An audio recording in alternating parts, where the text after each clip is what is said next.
Good afternoon to another present here. Myself, Dr. Murugan Nandagopal. Actually, my name was given as a post-lunch session. So to make not people to sleep, I just make my session in a cinematic way. I am a little cinema lover. So the title also I didn't give. Madam only has given this title. The missing piece in reproductive failure, that is chronic inflammatosis. So this is the data all over India. That's why we are here. And from morning, everyone discussed about genetics, immunology, right? So it's like in political way, we were expecting MK Stalin or EPS, but suddenly we got Vijay. The same way, we were thinking about only Bahubali, genetics and immunology as a major factor, but we are missing Pushpa. The Pushpa is a actual villain, that is infection. So let me be a Pushpa for some time. So what happens here? People who have seen Durandar, they may realize, correlate here, the chapter 1. So vaginal lactobacillus plays major role, everyone knows that. But what happens when dysbiosis occurs at vaginal level as well as at infectious level in intrauterine infections? When the infection at the uterine level is there, what kind of symptoms we are facing? Endometritis, thin endometrium, intrauterine adhesions, and so many other factors. But we were thinking only as TB as a major factor. TB is the only culprit which will cause intrauterine adhesions, tubal blockage, etc. But there are so many other pathogens are like that. So don't think only Vijay as CM, there are so many other actors also there next time, upcoming CMs are there. So likewise, so many infections also plays major role in chronic endometritis, which causing percentage data is there. So the percentage, almost 67% of patients with RIF, rectal miscarriage, it belongs to chronic endometritis conditions. So scientifically, let's see how this mechanism behind. It's not only for TB, it's for other than TB, non-tuberculosis bacterial. So what is netosis trap, sting IR7, hyperactivation, that leads to so many other immunological perspectives that leads to damage of the endometrium. So these are the abbreviations you can see. A form of cell-deathing neutrophils that results in release of neutrophil extracellular tracts. Same way, all other things are already been explained and discussed very well by Dr. Jayashaman sir. So he is the immunology father for us. So how can we say the inflammation of structural collapse? This inflammation triggers the mediator immune balance. That leads to the deposition of TGF vitamin induces extracellular matrix accumulation. That leads to consecutive tissue replaces a normal endometrial tissue damaging the basal layer. That leads to the intrauterine adhesions also. So the major problem is genital tuberculosis. If genital tuberculosis is diagnosed at the early stage, it is little easy to treat with antibiotics. Patient would recover and success for IVF is there. But when the tubal damages happen, when they come up at the end stage, especially this is occurring more predominantly in India for secondary infertilities, where they may have first child normally, but secondary infertility occurs due to TB infection, either pulmonary or from the fecal, from the surroundings. So in these conditions, so almost 64% of patients with CD138 positive facing this problem of recurrent implantation failure or recurrent pregnancy loss. Especially you can see the comparative with the recurrence track more among the chronic endometritis group. These are from the literatures, references are provided below. So especially another one I would like to say. So like there are pathogens are there, like Pushpa villains are there, some hero also required. The hero is like lactobacillus. When hero is there, he will kill the villain and we will be saved. Same category. When the lactobacillus predominance is low and the non-lactobacillus predominance is high, the clinical pregnancy rate is only 28%, whereas when the lactobacillus is high, the clinical pregnancy rate is around 56%. Next, the other factor is oxidative stress. Due to infections of various bacteria which produces oxidation status, that leads to stress and that is also involving in the failure cases. So currently what we do, histoscopy and CD138 as a gold standard. So now I know there is a villain inside my home. But who is that villain? How to kill him? What is the weapon I should use? There the microbiology comes. So the missing piece here. So what we are going to see about, these are all the factors we all know very well. But what are the current strategy we are following? Histoscopy, histopathology and microbiology. We believe microbiology gold standard. When culture is there, positive, strongly positive. But when culture is negative, we strongly believe there is no infection. But that is the wrong here. So what happens? And in India, many clinicians empirically start the treatment without knowing culture positive or not, doesn't matter. I give doxycycline and otherwise ciprofloxacin, other combination of drugs. That leads to a condition called drug-resistant chronic endometritis. So empirically treating patients also leads to a secondary problem where we could not find out the final solution. So these are the pathogens which are commonly resistant to doxycycline, also now becoming resistant. So as we may know that these are infections predominant in India. But what see? The bacteria which are highlighted in red color here you can see. Chlamydia, Neisseria, Mycoplasma. You will never get culture positive for these bacteria which are highlighted in red color. The reason is these bacteria are sensitive bacteria which needs cell-line medium or special medium. So it's like it won't grow with a curd rice. It needs biryani. That too mutton biryani. So that is the reason we could not culture in a routine lab where PCR can pick up. That is a molecular technology. So based on this understanding, I developed a study on various literature based. We developed a panel called DICE, Direction of Infectious Chronic Endometritis. This panel developed by myself in India first and based on the Indian literature and Indian study. We have done pilot study initially with Pune and Maharashtra region samples. Then I have come up with a list of pathogens to be included in this panel. So we have done around 15,000 patients.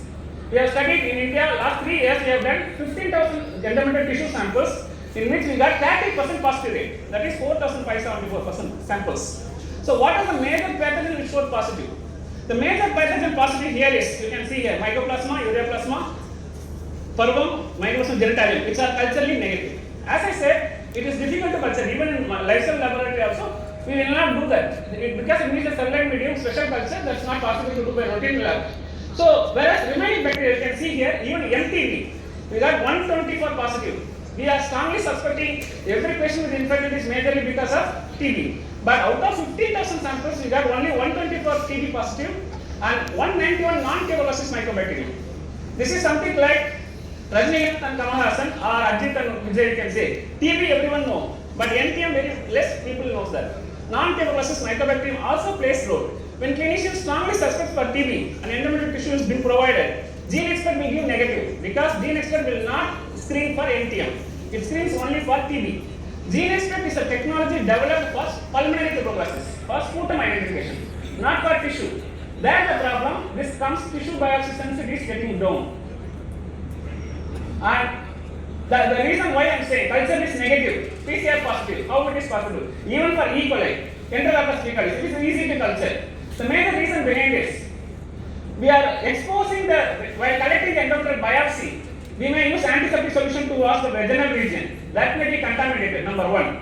Previously, the patient would have taken antibiotic. That is also a reason. So, we may feel urinary infection will be there. Since just because he has taken amoxicillin yesterday night, if you provide urine sample next day morning, you will get culture negative. The same logic applies here also. And that leads to various problems where infections predominantly there are almost 60 to 67%. The predominance, especially from my study, out of 15,000 sample studied, we got around 30% positive, that is 4,574. And the age group you see, man, the below age group 21 to 30, the rate is 22%, whereas it keeps going up 63, almost 90, and if the patient is above 45 age, the positivity is around 100%. And as well as I said, the major positives are belong to this atypical bacteria. That is what affects pathogen prevalence, which is very difficult, and Enterococcus faecalis is the next culturable bacteria which is showing positive. So this data I have published in American Journal of Obstetrics and Gynecology, that you can get it from this QR code also. So next chapter, the extended version. So many clinicians used to argue with me, I am strongly suspecting infection, but you are providing negative. The same what I said. So out of 15,000 samples, we got only 30% positive, remaining 70 are negative. But the clinicians are strongly suspecting. Then I have gone to next level of study, what are the other pathogens included. The DICE panel I developed in such a way to make cost effective as well as major top pathogens. So it is around 3,000 rupees. That is the reason DICE panel cost is low and pathogens are 10 pathogens. Whereas here Empower panel, this panel I developed which covers all the pathogens related to endometritis, 23 pathogens plus 8 lactobacillus also. So this will help us to understand what is the epin profiling is there in the endometrium also. If the lactobacillus is good amount of lactobacillus present in the endometrial tissue, that is an indirect evidence that is everything goes well. If lactobacillus is negative or it is something wrong, even pathogen is negative, that means it is something wrong, immunologically some problem is going on, that's why lactobacillus could not survive, in spite of providing oral probiotic as well as intravaginal probiotic. That is the reason we are suggesting to go for this panel where it detects both lactobacillus quantitatively plus other pathogens qualitatively. So we have studied recently for 385 patients, all these pathogens with various clinical groups, and we got 97.9% positive for both microbiological histopathology as well as CD138 plus our PCR panel. Whereas same way in culture wise it is 61% only positive, whereas PCR wise 98% positive. The reason is again the pathogen ureaplasma mycoplasma still is prevalent, remaining other pathogens also there. As I said, the age group you can see 90% prevalent among 41 to 50 age group. So what happens here? Same as I said, the Enterococcus faecalis are E. coli or other gram-positive, gram-negative bacteria that produces apoptosis or detachment of endometrial epithelial cells. That pathogen disturbs the uterine environment, leading to superficial edema and irregular tissue growth. This leads to further problem where the implantation failures occurs. So as I said, the thriving microbiome is lactobacillus. When Vijay is there, he will not allow corruption to go. That's what we are feeling. Same way when lactobacillus is there, it will not allow bad bacteria to grow because I need the food while you are growing here. Same logic applies here. So when the lactobacillus is predominant, especially in Indian population, lactobacillus in Emma panel from hygienics also will be there, where they are covering 4 to 6 pathogens, lactobacillus. We are covering 8 lactobacillus in my life, sir. The lactobacillus selected based on Indian study population because the Crispus, Jansseni, brevis are predominant among Indian population based on their food habit, sexual activity, and various other ecosocial factors. So this is how we provide a report whether it is positive or not. If it is positive, whether it is very low or medium or high. Because clinician used to fight with me, I treated antibiotics, still you are giving again positive. So in that situation where dead bacteria also you are detecting. So to avoid that scenario, if it is dead bacteria, the result will be low. If it is live bacteria, it will be medium or high. So depends on the pathogen CT value that we will discuss during the workshop also, we will provide it this way. So what are the samples we accept? We do accept endometrial biopsy, either Pipley or other basic conventional method. We can accept endometrial aspiration, uterine wash. Madam has discussed with me when the patient has Asherman syndrome, what should I do? That scenario, you can go for uterine wash where we can infuse the fluid and we can retract and we can provide that sample also. And sample collection should be done predominantly at luteal phase, but if possible for infectious pathogen, no problem, we can collect at any time. We suggest to luteal phase because the thick endometrium will be there at that region. And sample should be sent in saline. If you want to know CD138 also, plus pathogen also, then collect one biopsy, split into two, 10% formalin for CD138 and other histomarkers, and for monitor study, it should be saline. If you provide me formalin sample, PCR can be done at very rarely as a special case because it is special extraction protocol which takes more costly. That is the reason. So these are the primary and secondary sample types. To ease the clinician and patients, I developed next panel called My Dice panel, where if you don't, I don't want to go for invasive procedures. Patients are not willing to go for again and again biopsy, and I don't want to disturb the endometrium. So in that scenario, high vaginal swab or menstrual blood also acceptable as first secondary sample type. So that panel covers the My Dice panel, which is having TB also, NTM also, Gardnerella vaginalis, Trichomonas, Candida also. The difference between DICE and My Dice, this last 5 pathogens will not be there in DICE, but it is there in the My Dice panel because I am covering both vaginal as well as endometrial pathogens. So just to make myself, I given DICE is with the mole, the person without mole. Maru Vesalam, Maru Vekada. Avladhan. DICE to My Dice difference. So this work also I published in the Journal of Medical Microbiology and Biotechnology. Empower panel, you can get it. So next chapter is genital tuberculosis. So everyone interested in genital tuberculosis, this is from a study. So TB is a major problem here. I quickly go through. So where the my positive rate is very low, 1.2% for TB, and NTM it is 5.2%. So this is the pathogens where we go. So why TB is very tough to diagnose, not only treat. The TB is an intracellular pathogen. It is something like virus. It's not like another bacteria, E. coli, Klebsiella will grow outside the tissue. Whereas this bacteria grows inside the cell where the diagnosis becomes tough. Even culture negativity is also possible because of this reason. And molecular test is the predominant gold standard method where gene expert or real-time PCR with probes. What we do is nested PCR, which is more sensitive than conventional method. So treatment, everyone knows that.